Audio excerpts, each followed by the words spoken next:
that I am very grateful to organizers of this conference for inviting me, and in fact it was very interesting to attend today's presentations, which I like very much.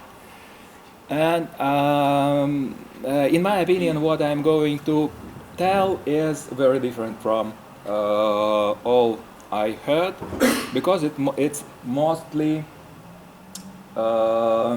history of science, as was said, and in particular it's about my personal impressions working on the Russian translation of this book, edited in 1613 in Rome.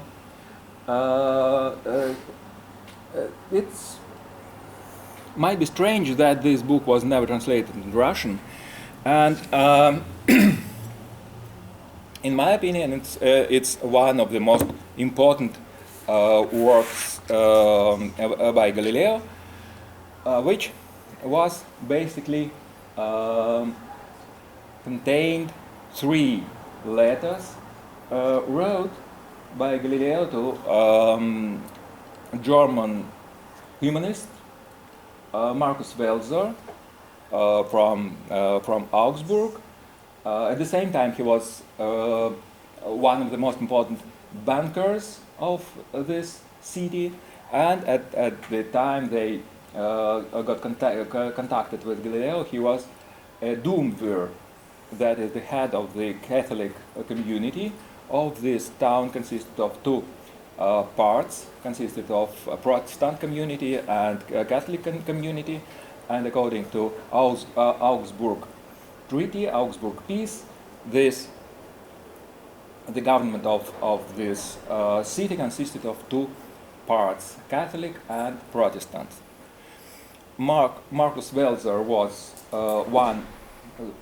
He presented this Catholic part, and being educated in Italy, he brought there one of the most important components of the humanistic education. In such quality, he was very interested in the contact with Italian scholars, with the new science, and first of all with the Galileo's discoveries. He sent to Galileo several letters about sunspots observed by German Jesuit astronomer and mathematician from Ingolstadt, Christoph Scheiner, who basically probably was the first observer, was the first who observed sunspot in systematic way.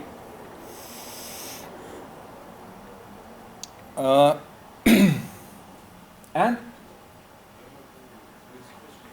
in this book, Galileo gave his interpretation of this phenomena, of these events, but he also gave some probably first perspectives of his understanding of inevitable philosophical changes.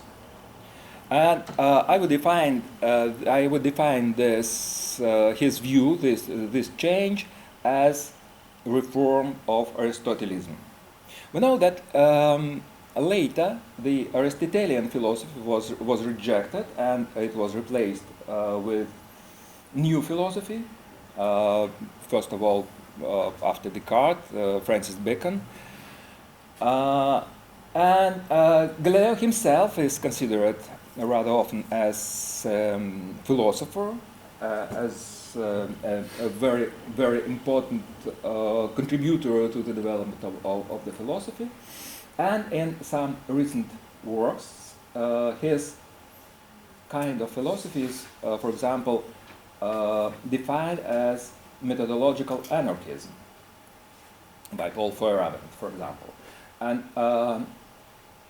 of course, it's some kind of interpretation, and I wouldn't believe that Galileo himself in any way could accept such a definition.